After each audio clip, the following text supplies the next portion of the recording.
Assalamualaikum warahmatullahi wabarakatuh. Bersyukur kepada Allah Subhanahu wa Ta'ala karena saya telah diizinkan oleh Masrullah Fakih. Karena saya sudah diizinkan untuk membawakan kisahnya yang dituliskannya yang begitu menarik ya. Dan kisah itu berjudul Sewundas atau Tumbal Seribu Kepala. Sebelum kita masuk ke kisahnya, mari kita berdoa dulu ya. A'udzu bikalimatillahit tammati min syarri ma khalaq. Bismillahirrahmanirrahim. Fil ardi wa fis samaa'i wa huwas samiul alim. Allahumma shalli ala sayyidina Muhammad sallallahu alaihi wasallam. Ini dia kisahnya.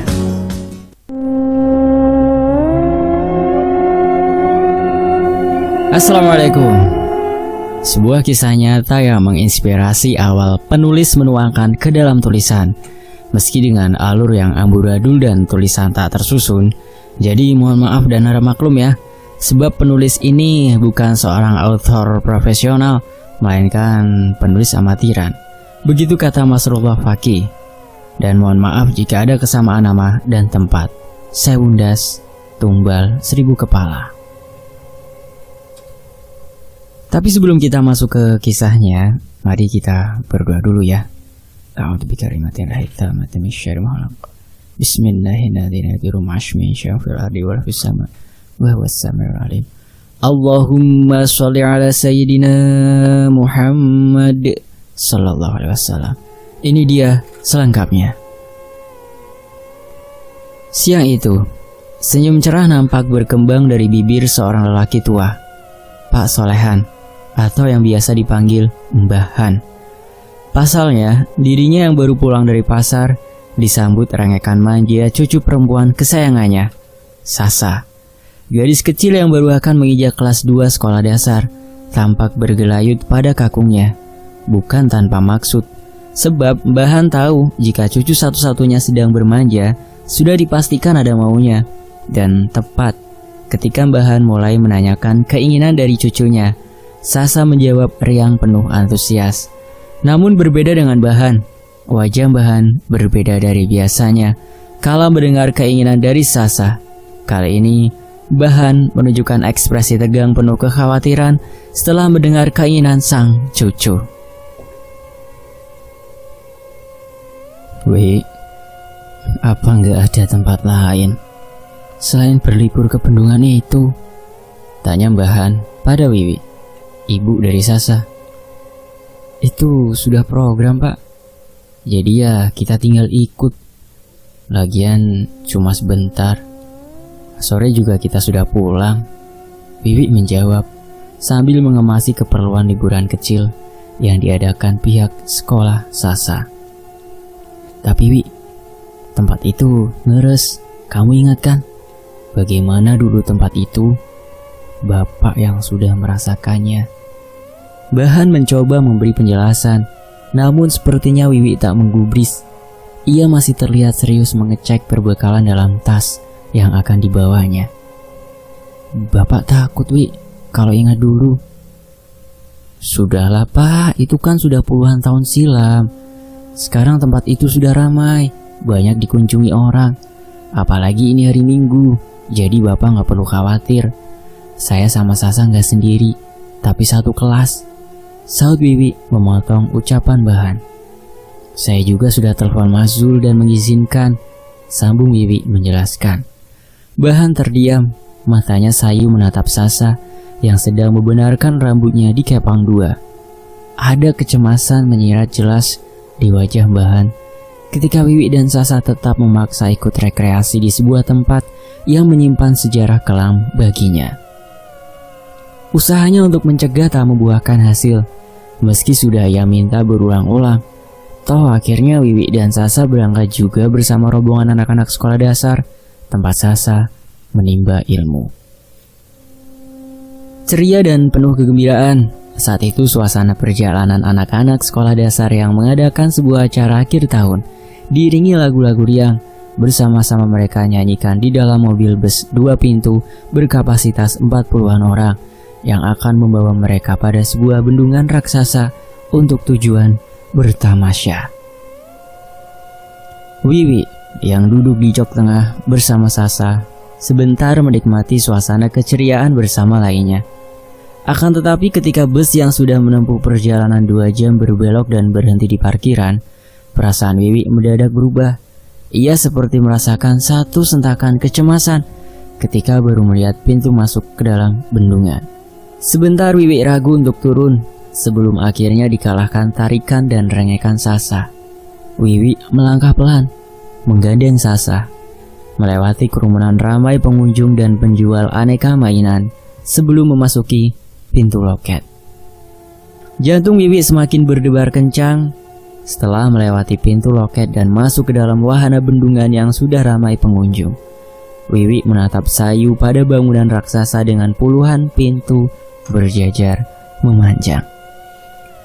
Deburan air bergemuruh keluar begitu deras dari 3 pintu. Bendungannya dibuka, yang membuat Wiwi semakin merasa jantungnya terpacu lebih cepat. Wiwi sebentar terdiam, terpaku dengan pikiran bercampur aduk.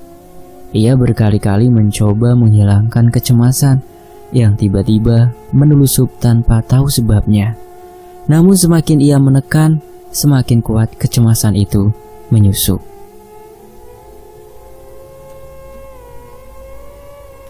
Tanpa terasa sudah 1 jam Wiwi mengikuti dan mendampingi kegiatan Sasa dan teman-temannya. Ketika tiba waktu istirahat, ia memilih sedikit menjauh dari teman-teman Sasa yang lain. Wiwi hanya tersenyum paksa saat Sasa menceritakan keindahan wahana dan taman sekitaran bendungan sebelum satu ucapan Sasa dirasa ganjil olehnya. "Bu, Sasa rasanya betah banget di sini. Kalau ibu betah nggak?" Sejenak Wiwi terdiam. Ia tersentak mendengar ucapan Sasa, seperti menjadi penanda baginya. Kita kan punya rumah, Sa. Jadi ibu ya betah di rumah sendiri, bareng ayah dan kakung." Wiwi menjawab dengan raut dan senyum dipaksakan. Tak ada tanggapan apapun dari si kecil Sasa. Ia terlihat melamun, menatap lurus ke sebuah pusaran air bergemuruh tepat di bawah bendungan. Wiwi sesaat ikut terdiam mengikuti arah tatapan Sasa, namun hanya gulungan air memutar yang ia lihat. Seketika perasaan Wiwi begitu khawatir saat matanya kembali menatap wajah imut Sasa. Ia melihat ada senyum lembut di wajah Sasa yang masih tertuju ke arah pusaran. Cepat-cepat ia meraih kepala putrinya dan mengalihkan pandangannya. Sasa menurut, memalingkan wajahnya ke sebuah taman. Arah jalan keluar, menatap ramai pengunjung yang berlalu lalang, serta penjual aneka jajanan dan makanan. Sebentar Wiwi yang sudah sedikit lega dan tengah mengeluarkan sejumlah bekal yang ia bawa, terpaksa harus terhenti demi mendengar rengekan manja Sasa saat menginginkan jajanan bergerobak yang sedang berjalan di sebelah taman. Sedikit aneh dan bingung Wiwi saat itu melihat gerobak berisi jajanan berkuah yang diinginkan Sasa. Bukan hanya gerobaknya yang tanpa tulisan, melainkan sang penjual yang berpakaian seperti orang zaman dahulu, berkebaya dan bertapih kain batik. Wiwi masih terlihat ragu dan heran, namun rengekan Sasa semakin kencang terdengar sampai akhirnya Wiwi kalah. Ia mengalah bangkit ketika isakan Sasa mulai terdengar, membuatnya mengabaikan keraguan dan bisikan-bisikan halus yang melarangnya. Perlahan Wiwi mendekati gerobak, mengamati seluruh isi gerobak yang memang terlihat berisi makanan tradisional berwarna-warni. Tapi satu yang Wiwi rasakan begitu aneh. Sang penjual, sosok wanita berwajah ayu dengan tubuh menebar wangi bunga, hanya diam tanpa bicara saat ia bertanya.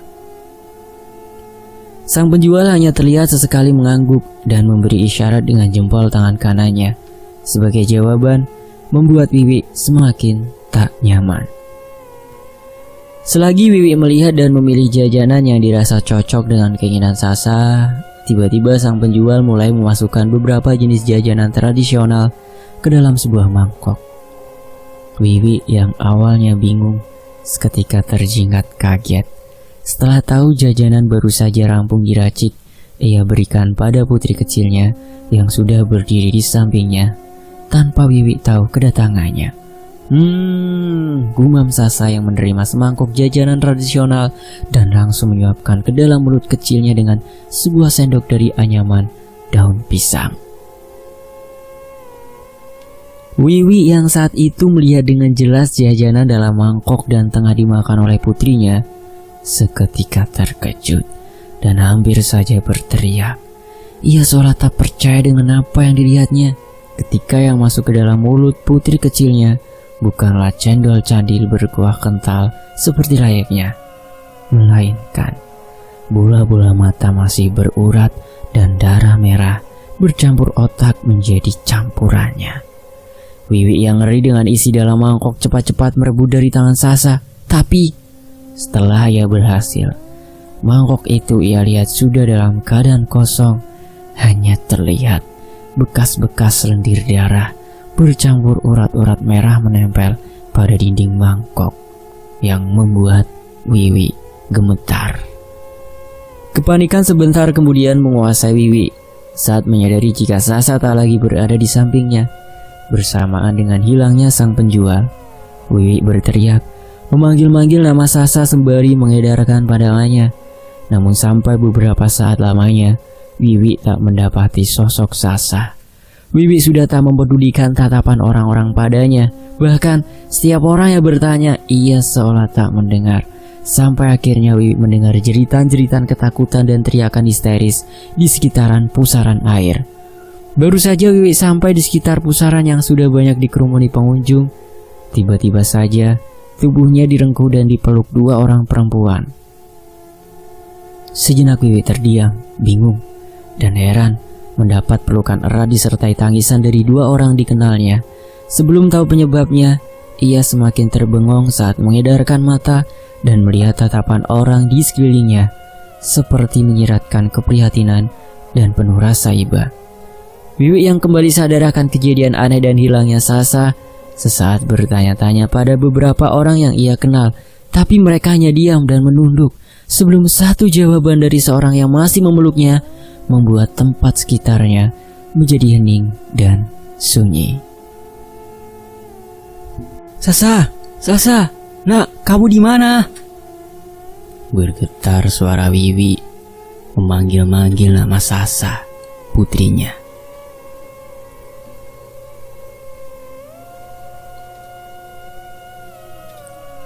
Tak ada sahutan, hening, dan begitu dingin. Saat itu yang dirasakan Wiwi. Ia terdiam, mengedarkan pandangannya, mengelilingi sekitaran tempatnya berdiri. Ibu, Sasa di sini, tersentak Wiwi. Ketika baru akan melangkah mendengar suara lirih Sasa seperti begitu dekat atau seolah di sampingnya. Namun, ketika ia memalingkan kepalanya, tak ada apapun. Tak ada siapapun. Wiwi mulai melangkah, memanggil, mengulang dan terus-menerus tanpa lelah. Hingga sampai di satu titik jalan bersimpang. Langkahnya baru terhenti. Ia tertegun saat mendengar suara ramai anak-anak tertawa riang di sisi sebelah kanan ia berdiri. Di balik sebuah gerbang tak berpintu, bertanda dua pilar batu bersusun menguncup. Sejenak Wiwi ragu saat mengharuskan kakinya menapak 7 tangga berbatu sebagai jalan masuk ke gerbang. Tapi demi niatnya mencari Sasa, ia memantapkan diri. Sesampainya Wiwi di gerbang, ia terbengong mendapati tempat yang jelas-jelas ia dengar ramai suara anak-anak terlihat kosong. Hanya tumpukan batu-batu besar dan sebuah lorong panjang terlihat di mata Wiwi. Sebentar Wiwi berpikir sebelum membalikkan tubuhnya dan memutuskan untuk meninggalkan tempat itu. Namun urung, sebab baru 2 langkah Wiwi melangkah, ia dikejutkan sebuah suara tangisan. Ibu, ibu, lirih, namun terdengar jelas di telinga Wiwi. Suara Sasa memanggil di sela-sela tangisannya. "Sasa, kamu di mana? Ini ibu," sahut Wiwi seraya kembali masuk ke dalam gerbang. Kali ini tubuh Wiwi seketika kaku. Matanya melotot mendapati pemandangan memilukan di dalam gerbang. Tepatnya di jalan lorong memanjang, tubuh kecil putrinya, Sasa, tengah diseret paksa sesosok perempuan tua berambut acak-acakan. Naudzubillah min dzalik. Saat itu juga, dengan nalurinya sebagai seorang ibu, Wiwi berlari mengejar sambil berteriak memanggil. Akan tetapi, semakin ia kencang mengejar, semakin cepat pula sosok perempuan itu menyeret tubuh Sasa. Wiwi tak menyerah. Ia masih terus berusaha untuk mengejar, menyusuri lorong redup dan lembab.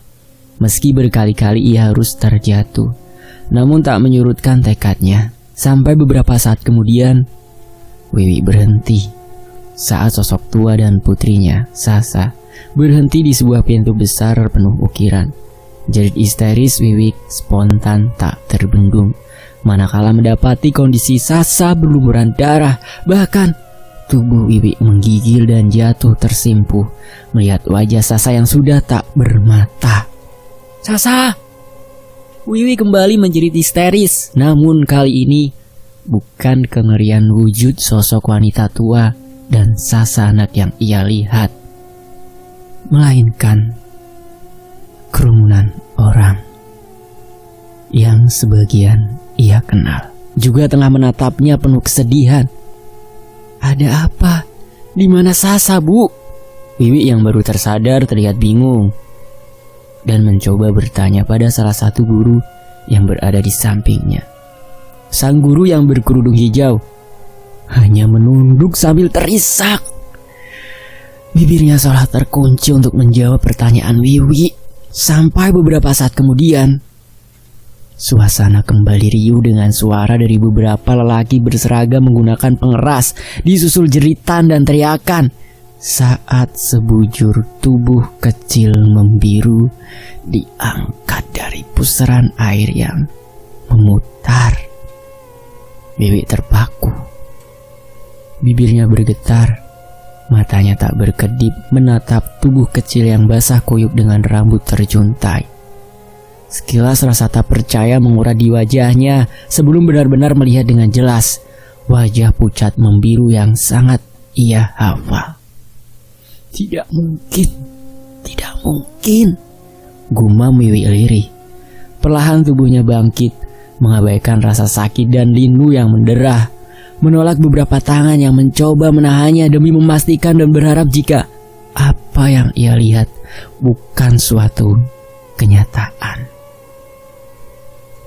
Namun ketika tinggal beberapa langkah lagi ia sampai pada tubuh kecil membujur kaku, kakinya sudah tak mampu lagi menopang tubuhnya. Wiwi jatuh tersimpuh. Nafasnya tersengal, tubuhnya sedingin bongkahan es. Ketika yakin tubuh kecil tanpa nafas di depannya adalah Sasa, putrinya. Dunia dirasa Wiwi seolah berhenti berputar. Tangisannya tak lagi bersuara. Meski air mata masih deras mengalir saat mendampingi mayat putrinya dalam perjalanan pulang. Innalillahi wa inna ilaihi raji'un.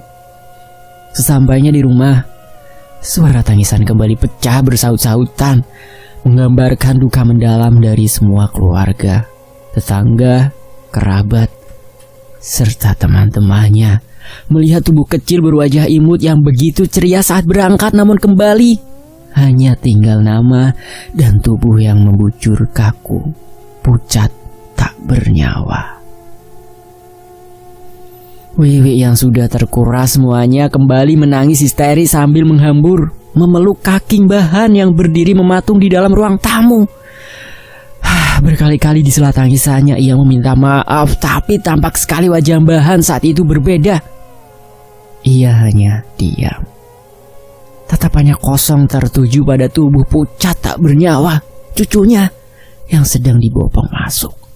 Bahkan Bahan seolah tak mendengar, menganggap ada Wiwi yang masih meraung di kakinya. "Maafkan Wiwi, Pak, maafkan." Untuk kesekian kalinya Wiwi meminta maaf, dan kali ini terlihat kepala Bahan sedikit merunduk. "Iki ora kabeh salahmu. Sing kudu disalahke iku bojomu." Bahan menyahuti ucapan Wiwi dengan suara lirih dan bergetar. Ketika itu, Wiwi yang mendengar ucapan Bahan menyalahkan suaminya. Ia anggap sebuah kekesalan saat Zul, suaminya, mengizinkan dirinya dan Sasa ikut bertamasya. Akan tetapi, anggapan itu salah. Manakala Zul, yang memang biasa pulang larut malam, tiba-tiba muncul sambil menenteng tas kecil dari pintu depan. Raut wajah Zul yang sudah dipenuhi kesedihan mendalam. Sejenak tertegun menatap Wiwi yang masih tersimbuh di kaki Bahan, bapaknya. Namun bukan itu yang membuat Zul menunda melihat jasad putrinya, melainkan wajah penuh amarah Bahan yang tengah menatapnya sengit penuh kebencian. Perlahan Zul melangkah dan mendekat ke arah Wiwi dan Bahan. Pikirannya bercampur aduk antara sedih dan takut, hingga sesampainya ia di depan Bahan, sebuah tamparan keras mendarat di pipi kanannya. "Iki sing tok karepke, Kai deloken Sasa. Arep tanggung jawab apa kowe saiki?" Keras dan tegas suara Bahan setelah tangannya menampar Zul. Wiwi sendiri yang menyaksikan itu, terkejut apa yang dilakukan oleh Bahan pada Zul. Ia tak menyangka bahwa Bahan bisa semarah itu pada suaminya. Tapi di balik itu, Wiwi merasa ada sesuatu antara Zul dan Bahan yang tak dirinya ketahui. Hampir saja Zul kembali menjadi sasaran kemarahan Bahan kalau saja tak segera disadarkan beberapa orang kerabat dan salah seorang pemuka agama jika tengah dalam keadaan berduka. Bahkan jasad Sasa sendiri saat itu belum sama sekali terurus, sehingga membuat Bahan seketika menahan letupan amarah yang seperti sudah memuncak. Malam itu juga Sah dikuburkan. Dari sekian banyak pelayat dan kerabat yang ikut membantu proses pemakaman Sasa, hanya Bahan dan Mbah Malik, pemuka agama di desa itu, yang mengetahui jasad asli Sasa di mana. Ketika Bahan untuk terakhir kalinya membuka kafan penutup tubuh Sasa sebelum dibawa ke liang lahat, terlihat buru-buru menutup kembali kain kafan itu. Raut wajahnya berubah aneh, seolah ada kengerian yang ia lihat. Sempat ingin menanyakan hal itu pada Mbah Malik yang berada di dekatnya, tapi urung, sebab Mbah Malik seperti tahu apa yang ingin dikatakannya, sehingga langsung memberinya sebuah isyarat gelengan kepala sambil berkata pelan, "Cukup dewe sing weruh, Mbah. Ojo sampe wong liya melu ngerti. Mula ayo ndang dikubur ae," ucap Mbah Malik sebelum ia memimpin doa dan acara pelepasan jenazah Sasa terakhir kalinya. "Ayo, rodok cepetan, selak udane tiba," seru seorang lelaki menyemangati beberapa orang temannya yang tengah menggali sebuah liang untuk sebuah pemakaman. Sesaat, beberapa orang yang berada di tanah pemakaman umum menengadahkan kepalanya, menatapi gumpalan awan-awan hitam saling berkejaran dan berkumpul di satu titik, membuat langit terlihat gelap pekat di ujung sebelah utara. Melihat hal itu, seketika dua orang yang berada di dalam liang mempercepat ayunan cangkul di tangan mereka demi memperdalam lubang untuk dijadikan rumah terakhir bagi Sasa. Meski sudah ditemani 3 buah lampu besar yang terang, namun mereka, puluhan orang yang ada di tanah kuburan, khususnya malam itu, sedikit merasakan hawa mencekam. Walaupun sudah terbiasa dengan acara pemakaman di waktu malam, tapi kali ini suasana hati dan pikiran mereka berbeda. Bukan tanpa alasan mereka merasakan hal itu. Mengingat malam itu yang akan dimakamkan di liang lahat buatan mereka adalah Sasa, bocah yang mereka kenal sebagai sosok anak periang, meninggal dengan cara tragis. Bahkan sebagian besar dari mereka meyakini jika kematian Sasa karena dikalapkan, istilahnya dijadikan tumbal dengan cara ditenggelamkan, karena tempat kejadiannya yang sudah sering mereka dengar. Wes rampung dulu, kai koyone wes teko. Sejenak, puluhan orang yang mendengar ucapan salah satu rekan mereka memalingkan wajah, menatap lurus ke arah jalan desa, di mana dari kejauhan, tepatnya dari arah jalan batas desa, terlihat kerlipan cahaya senter dan iring-iringan warga berjalan cepat mengikuti sebuah keranda bertutup kain hijau dengan iringan kalimat tahlil. Mereka serentak berdiri, sedikit menjauh dari liang lahat yang memang sudah siap, memberi ruang bagi para pemanggul keranda ketika sudah tiba. Tak berapa lama suasana terlihat hening. Semua terdiam dengan tatapan mengarah pada keranda yang tengah dibuka perlahan. Menunggu sampai sebujur tubuh kecil terbungkus kain putih terlihat jelas dari paparan cahaya lampu. Namun, sebentar kemudian, suasana berubah ketika beberapa orang yang berada di dekat jasad membujur kaku itu tiba-tiba beringsut mundur sambil menutup hidung. Wajah mereka pucat seperti ketakutan, mengundang rasa penasaran semua orang yang menyaksikan. Mbah Malik yang menyadari keadaan itu segera memerintahkan beberapa orang di dekatnya untuk segera memasukkan jenazah Sasa. Walaupun awal menolak, tapi atas desakan disertai permintaan khusus dirinya,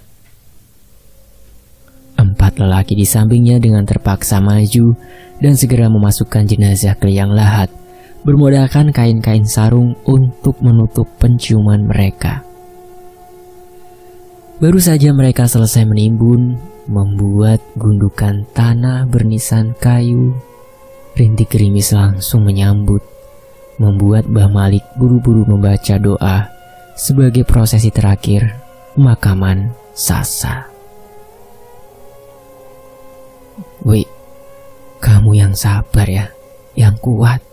Terimalah kalau ini sudah menjadi takdirnya Nduk Sasa. Wiwi yang masih terlihat sangat syok sedikit memelankan isakan tangisnya kala melihat seorang wanita bergamis dan berkerudung hitam baru saja masuk ke dalam kamar dan berucap padanya. "Njeh Bu, tapi saya tidak ikhlas," saut Wiwi di sela-sela isakannya.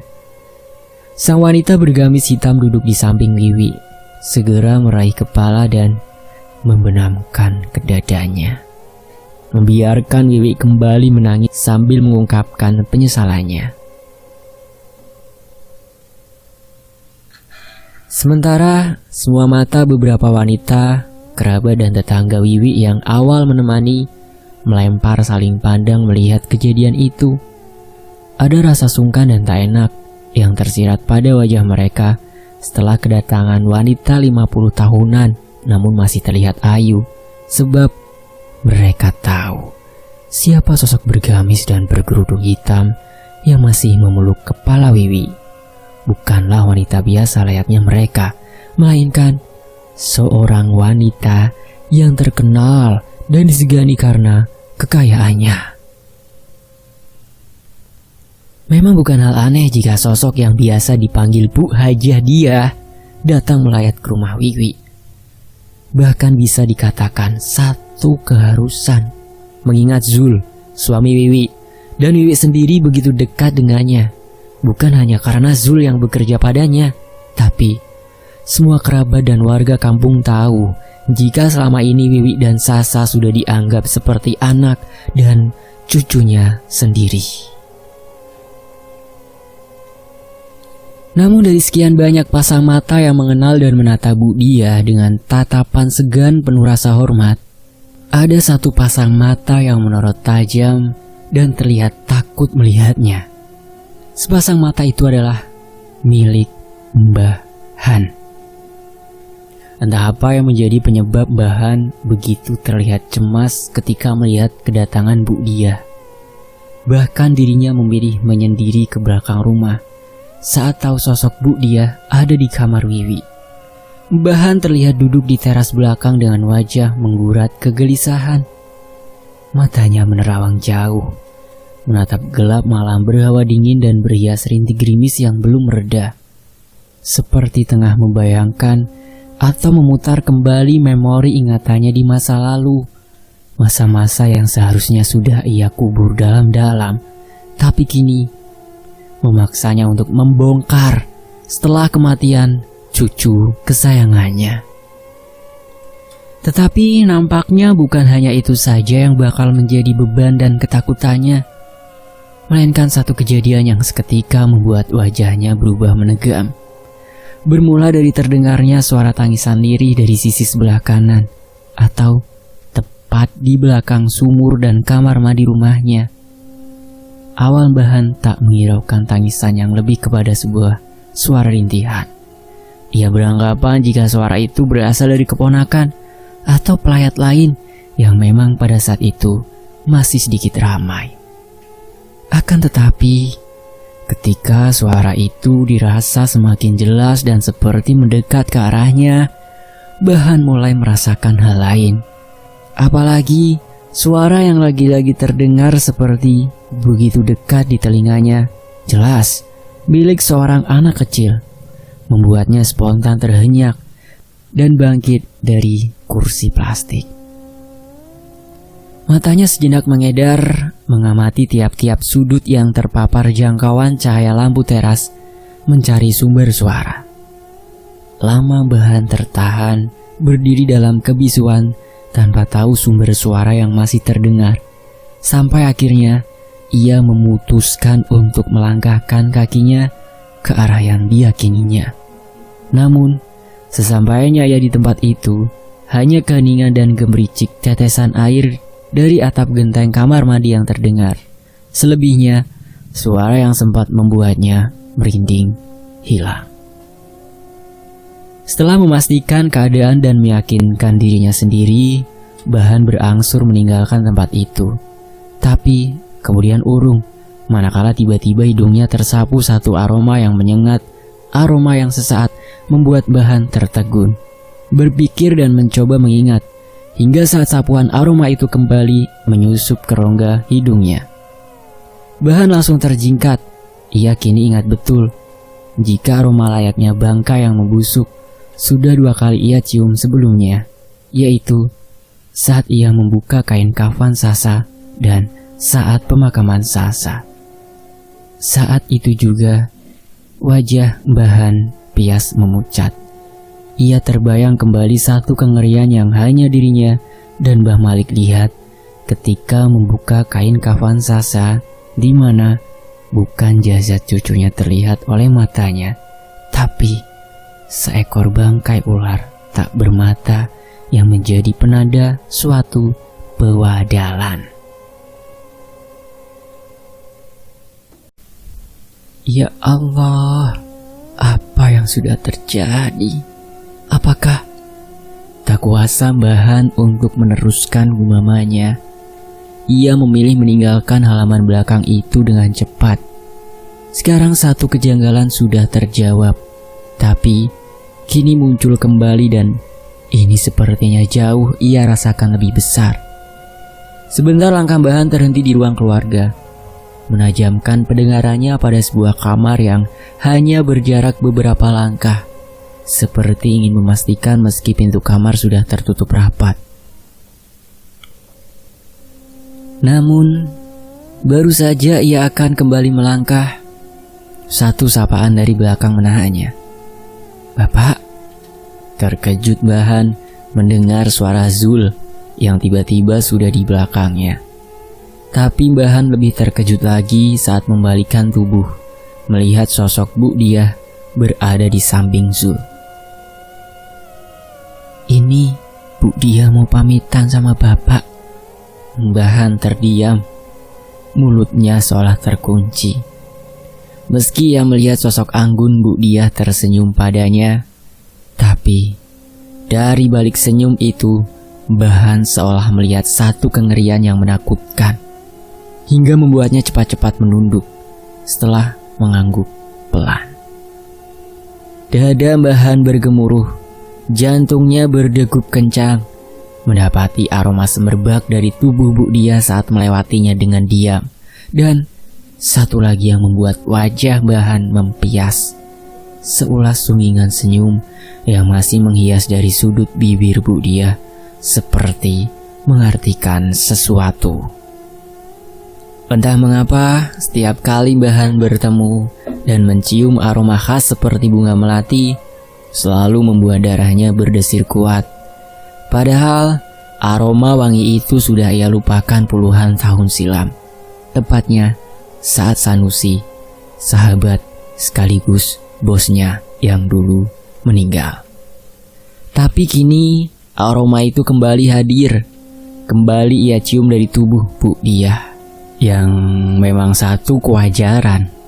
Mengingat Bu Dia satu-satunya anak perempuan Sanusi, selain satu lelaki yang juga mewarisi sebagian harta Sanusi. Malam semakin merambah jauh. Tiupan angin dingin dari area persawahan menjadi satu hal yang pasti setiap hari, setiap malam dirasa warga sekitar. Tapi malam itu, malam duka bagi keluarga besar Bahan. Angin yang berhembus terasa anyep, apalagi setelah kepergian Bu Dia dan disusul yang lainnya. Semakin hawa anyep menyelimuti sekujur tubuh Bahan. Malam itu, tak sedikit pun rasa kantuk menyerang mata Bahan, membuatnya bertahan sampai suara azan subuh berkumandang. Satu panggilan kewajiban baginya untuk segera ia tunaikan, meski masih tersusupi rasa duka mendalam. Tapi kali ini, beliau memilih untuk tak melangkah ke masjid seperti biasanya. Entah karena masih berduka atau ada hawa lain, Bahan memutuskan untuk menunaikan 2 rakaatnya di rumah. Dingin, air suci nan mensucikan membasuh bagian-bagian tubuh Bahan. Namun lebih dingin lagi ia rasa di sekujur tubuhnya saat baru akan meninggalkan tempatnya bersuci. Matanya dikejutkan satu bayangan membungkuk di sudut kanan belakang kamar mandi. Sedikit ragu menyirat di wajah basah Bahan. Namun demi memastikan, Bahan akhirnya memutuskan untuk menunda 2 rakaatnya. Melangkah pelan, menghampiri tempat di mana ia melihat bayangan yang sudah mengejutkannya. Perlahan kaki Bahan menapaki tanah berpasir di sisi kamar mandi. Ia mencoba membangun keberanian melawan bau wangi yang mulai mencekam jiwanya. Sampai akhirnya tubuh Bahan benar-benar dirasa kaku, dingin membeku, mendapati satu sosok wanita tua berambut acak-acakan tengah duduk bersimpuh. Mata sosok wanita tua itu seketika menatap Bahan, tersenyum menyeringai, membuat wajah Bahan semakin mempias putih. "Sinten jenengan?" Bahan memaksa bibirnya untuk bertanya. Mendengar pertanyaan Bahan, sosok wanita tua berkebaya itu semakin menyeringai, membuat Bahan sadar dan yakin jika yang ada di hadapannya bukanlah manusia. Apalagi saat matanya melihat 3 bungkus daun pisang berisi bunga warna-warni di hadapan sosok itu, goyahlah kedua lutut Bahan. Bahan roboh. Lututnya sudah tak mampu menopang tubuhnya yang gemetar. Bahan terduduk, bersimpuh menghadap sosok yang kini mulai menyuap bunga warna-warni di hadapannya. Sosok itu terus melahap, tanpa mempedulikan keadaan Bahan yang sudah tak bisa berbuat apa-apa. Baru setelah ia menghabiskan 3 bungkus bunga, sosok wanita yang ternyata berbola mata putih rata tertawa lirih melihat keadaan Bahan yang pucat pasi dan gemetar. Ia kemudian bangkit, mendongak ke atas dan menatap kembali sebentar pada Bahan. Sebelum tubuh bungkuknya melangkah pergi, seraya bersenandung tembang yang tak dimengerti oleh Bahan. Setelah sosok itu menghilang, sedikit demi sedikit Bahan kembali menguasai kesadarannya. Perlahan tubuhnya bangkit, mengabaikan rasa ngilu pada tulang-tulangnya, demi bisa segera meninggalkan tempat itu. Sepanjang pagi, rasa takut masih terus menjalari jiwa Bahan. Bukan hanya karena wujud sosok itu, tapi juga pada 3 bungkus bunga, seperti sengaja disiapkan untuk mengundang sosok itu. Sebab Bahan tahu jika hal itu ada kaitannya dengan kematian Sasa dan menjadi satu pertanda buruk selanjutnya bagi seluruh keluarganya. Menyadari akan hal itu, Bahan keluar kamar.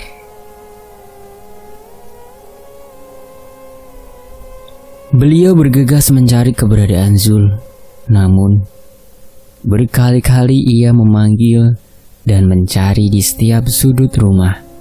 Tak ditemukannya sosok Zul. Dan yang lebih membuat keheranan Bahan, Wiwi, menantunya, juga tak terlihat. Bahan terduduk kembali dengan perasaan bercampur aduk. Tak seperti biasanya, Wiwi dan Zul pergi tanpa memberitahunya. Apalagi masih dalam suasana berkabung. Keresahan semakin membuncah jiwa Bahan saat hari sudah beranjak sore. Namun Wiwi dan Zul belum juga kembali. Ia yang hanya sendiri seharian menemani dan menemui beberapa saudara jauh dan kerabat yang datang melayat tanpa bisa beristirahat. Terlihat rasa lelah menggurat di wajah kerasnya. Baru saat suara adzan maghrib terdengar, nampak Wiwi dan Zul memasuki halaman berboncengan. Sesaat, Wiwi dan Zul sedikit sungkan melihat Bahan berdiri dengan wajah merah di ruang tamu. "Dari mana kalian?" Terdengar berat suara Bahan. "Maaf Pak, kami tadi ke rumah Bu Dia," jawab Zul. Betapa terkejutnya Bahan mendengar jawaban Zul. Wajahnya terlihat murka, matanya melotot tajam, membuat Zul dan Wiwi tertunduk. "Apa yang kalian lakukan di tempat Bu Dia?" tanya Bahan dingin. "Pak, kenapa toh Bapak begitu membenci Bu Dia? Kenapa Bapak selalu berpikir buruk tentang kedekatan saya, Wiwi, dengan keluarga Bu Dia?" Kali ini Zul memberanikan diri menatap dan bertanya dengan suara tegas. "Saya yakin jika meninggalnya Sasa tak ada hubungannya dengan Bu Dia, dan seharusnya kita berterima kasih padanya." "Terima kasih?" sahut Bahan masih dengan wajah merah. "Iya, karena beliau benar-benar tulus membantu kita, tulus menyayangi Sasa, sampai-sampai hari ini beliau mengeluarkan tak sedikit biaya, uang, sebagai wujud sayangnya pada Sasa." Sedikit bergetar suara Zul menyambung penjelasannya. Bahan termangu mendengar penjelasan Zul. Meski semua yang dikatakan Zul tentang kebaikan Bu Dia, tapi tetap saja dalam hati Bahan tak menerimanya. Bahkan semakin menguatkan rasa curiganya. Malam itu, setelah berdebat kecil, Bahan benar-benar merasakan perubahan dalam diri Wiwi dan Zul. Bukan hanya dalam menanggapi kematian Sasa dan tentang Bu Dia, tapi dalam hal gelagat pun Bahan rasakan jika Wiwi dan Zul seperti bukan mereka lagi. Rasa lelah raga dan pikiran sejenak memaksa tubuh Bahan untuk lebih awal masuk ke dalam kamar. Tak seharusnya suasana duka akan kematian Sasa. Rumahnya dikosongkan dari lantunan ayat-ayat suci Al-Quran dan iringan bait doa. Ia menyadari jika semua ini bakal semakin mengundang prasangka buruk dari semua warga. Tapi apa daya, beliau sendiri tak lagi mampu untuk mengendalikan anak satu-satunya yang sudah tak lagi mengindahkan dirinya. bahkan cenderung lebih memilih menuruti semua ucapan dan anjuran dari Bu Dia, tanpa mempertimbangkan semua nasihat darinya. Sebentar Mbah Han terhanyut dalam lamunan masa lalunya, masa di mana dirinya bersama Sanusi, orang tua dari dia. Selalu bersama, sebelum Mbah Han menyadari jika ada yang salah dalam diri Sanusi. Berpikir sampai di situ, Mbah Han buru-buru memejamkan matanya, mencoba untuk tak meneruskan pikiran liarnya, membuka kenangan pahit. Baru saja Mbah Han sedikit terlelap, antara sadar dan terjaga, ia tersentak oleh satu suara tangisan lirih dari balik tembok kamarnya. Tak lama, Mbah Han bangkit, perlahan turun dari ranjang kayu, melangkah mendekat ke arah tembok di sisi kiri jendela. Hening. Tak ada lagi suara tangis merintih, membuat Mbah Han berpikir jika suara yang ia dengar baru saja adalah bentuk dari keresahannya. Namun, baru saja Mbah Han beranjak, tiba-tiba ia merasa seolah kamarnya berputar, membuat tubuhnya limbung dan terduduk di ranjang. Seakan tak percaya dengan apa yang dialaminya, Mbah Han kembali berdiri meski rasa takut mulai menyusup. Lama Mbah Han tertegun memikirkan semua yang baru saja ia alami, namun lagi-lagi ia tak menemukan jawaban. Setelah lama menunggu dan tak ada lagi hal aneh yang terjadi, Mbah Han membaringkan tubuhnya, mencoba kembali melelapkan matanya, melupakan beban pikirannya. Tapi sayang, itu pun tak bertahan lama, sebab beberapa saat kemudian Mbah Han kembali bangkit dari ranjangnya ketika telinganya terganggu suara mirip kaki menghentak tanah di luar jendelanya. Ingin diabaikan, namun semakin lama suara itu semakin keras sampai menggetarkan kaca jendela kamarnya.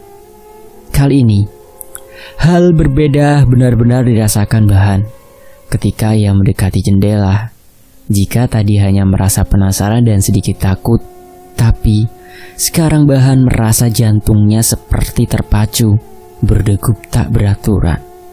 Mbah Han yang sudah berdiri di depan jendela tiba-tiba mengurungkan niatnya untuk membuka kain tipis penutup jendela. Entah mengapa, saat tangannya baru menyentuh dan hendak menyibak, mendadak bayangan sosok wanita tua sedikit bungkuk yang muncul dalam benak dan pikirannya, sehingga ia memilih untuk mundur dan kembali ke ranjang. Kakung, kakung, bagai tersengat listrik tubuh Mbah Han. Saat baru menghenyak di ranjang, satu suara panggilan yang biasa ia dengar dari bibir Sasa terdengar dari balik jendela. Sasa, Mbah Han bergumam lirih. Kakung, kakung. Lagi, suara lirih dari luar jendela terdengar, memaksa Mbah Han harus kembali lagi untuk ketiga kalinya. Tapi kali ini, Mbah Han memberanikan diri menyibak langsung kain tipis yang menutupinya. Sesaat, tubuh Mbah Han terasa kaku. Matanya menyorot ketidakpercayaan mendapati sesosok tubuh kecil berdiri di luar jendela. Sasa, terbata suara Mbah Han. Merasa yakin jika sosok yang berdiri membelakanginya di luar jendela adalah sosok Sasa. Mbah Han hafal betul, dari rambutnya yang berkepang dua sampai pakaian yang dikenakan terakhir Sasa, masih dirinya ingat. Namun, sebentar kemudian Mbah Han tersurut mundur ketika sosok Sasa membalikkan tubuhnya. Ngeri, takut, membaur dalam jiwa Mbah Han mendapati wajah sosok Sasa berlumur darah hitam dan sudah tak bermata. Mbah Han cepat-cepat maju, menutup kembali kain gorden jendela. Ia sadar jika sosok mengerikan itu bukan Sasa, cucunya, melainkan wadalnya saja. Kini, wajah Mbah Han bukan saja pucat, melainkan menegang kuat Saat lagi-lagi ingatannya membenturkan dengan masa lalunya, Bahan tak ragu lagi dengan kesimpulannya. Setelah jelas melihat wujud Wadal Sasa, menambah keyakinan jika cucunya adalah korban tumbal perjanjian Sewu Das. Kembali Bahan terenyak. Tapi kali ini bukan jendela yang menjadi perhatiannya, namun pintu kamarnya. Bukan juga sebuah ketukan yang membuat Bahan spontan bangkit, tapi satu aroma khas syarat pemujaan menusuk tajam hidungnya. Perlahan, Bahan membuka pintu dan melangkah keluar, mencari satu bau yang teramat dibencinya. Bau yang dulu sering digunakan dirinya demi kepentingan Sanusi, bosnya. Tapi sekarang, bau itu tiba-tiba santer tercium kembali olehnya. Bahan terus melangkah dari ruang ke ruang, namun belum juga menemukannya. Padahal bau itu masih pekat tercium. Hampir seluruh sudut ruangan dalam rumahnya ia cari, tapi tetap hasilnya nihil.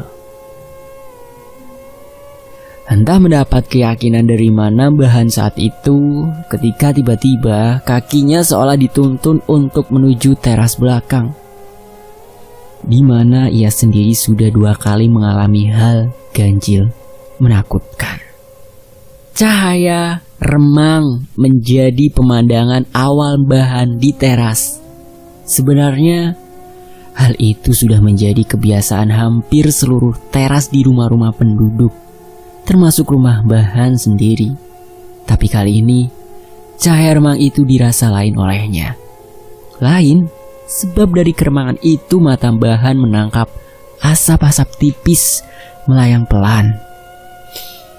Sejenak, Bahan tertegun, manakala dari arah ujung sebelah kiri, di belakang kamar mandi, sekaligus tempat di mana dirinya terduduk, ketakutan saat bertemu satu sosok perempuan bungkuk. Ia melihat kemeluk asap putih membumbung. Bahan bingung antara takut dan penasaran. Tapi ketika matanya kembali mengamati dan melihat sesuatu yang menarik perhatian, akhirnya rasa penasaran mengalahkan rasa takutnya. Bahan seketika terbelalak, darahnya berdesir hebat, jantungnya terpacu kencang, demi hanya melihat setampah sesajen tergeletak di tanah. Tak hanya itu, dada Bahan seketika terasa sesak kala jelas melihat 3 dupa terbakar dan mengepulkan asap. Satu hal yang ia benci, satu hal yang membuatnya harus keluar kamar. Ternyata semua bersumber di dalam tampah sesajen itu. Bahan mundur, jiwanya benar-benar tercekat. Bukan saja karena sesajen, tapi juga pada suara tangisan lirih dari sesosok wanita bergaun putih panjang. Sosok itu bersimpuh, menunduk, tak jauh dari setampah sajen. Dari suara isak tangisnya, Bahan tahu, Bahan kenal, namun sulit baginya untuk percaya. Wiwi? Bahan terkejut saat sosok itu menengadahkan kepalanya. Dan benar saja, jika suara isakan itu adalah suara Wiwi. Tidak, ini tidak boleh terjadi. Bergetar suara Bahan sebelum ia buru-buru melangkah, meninggalkan tempat itu. Namun, langkah Bahan kali ini tidak menuju ke dalam rumah, tapi memutar di sisi kanan sebelum masuk ke jalan. Bahan tak bisa memastikan jam berapa saat itu. Ia hanya menduga jika malam telah larut, melihat sunyinya jalan yang dilalui dan tak menjumpai satu orang pun. Puluhan menit sudah Bahan lalui, tapi belum juga sampai di rumah Mbah Malik yang menjadi tujuannya. Padahal jarak rumahnya dengan rumah Mbah Malik tak butuh waktu selama itu, membuatnya tersadar jika ada yang aneh. Bingung dan mulai ada rasa takut menjalar di tubuh Bahan, mengingat tempat dirinya berdiri sekarang terasa asing. Bahan berbalik, kembali menyusuri jalan yang sudah ia lalui. Tak terpikir lagi untuk meneruskan tujuannya.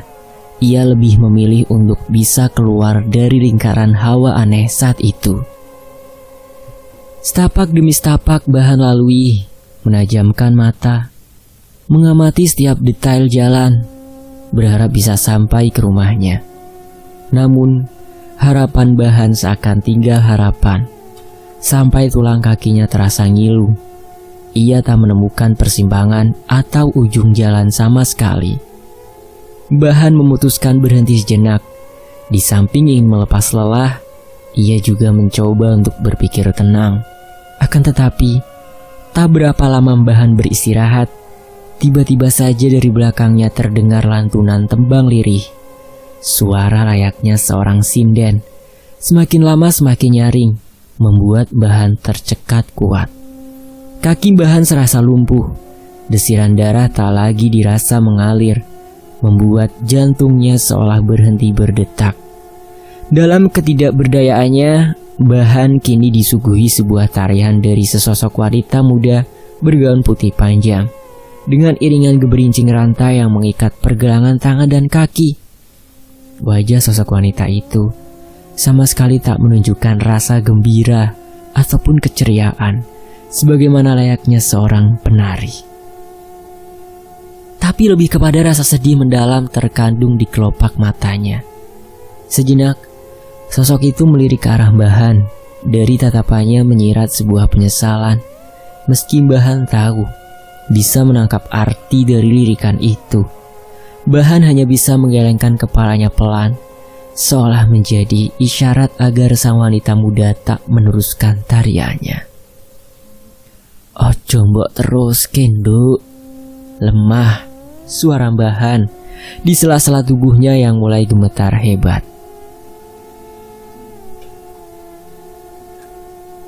Tapi suaranya hanya diterpa angin lalu.